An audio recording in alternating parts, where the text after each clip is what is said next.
বাংলাকে আঘাত করো না, তাহলে কিন্তু প্রত্যাঘাত দেখবে, যা পেয়েছিলে তার থেকে জিরোতে নামিয়ে নিয়ে আসবো, যতই টাকা খরচ করো।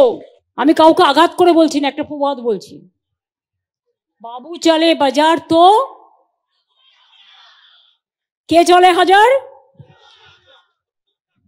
বাবু চলে বাজার। বাদ বাকিটা আপনারা মনে মনে জেনে নেন সবাই, সেই জন্য আমি আর বললাম না। বলি, সারা দেশটাকেই তো দখল করেছো, বাংলাটাকেও দখল করতে চাও, কারণ বাংলার মাটি একমাত্র তোমাদের চেনে, আর কেউ চেনে না। তোমাদের ভোটাররাই আমাদের ভোট দিয়ে জিতিয়ে দেবে।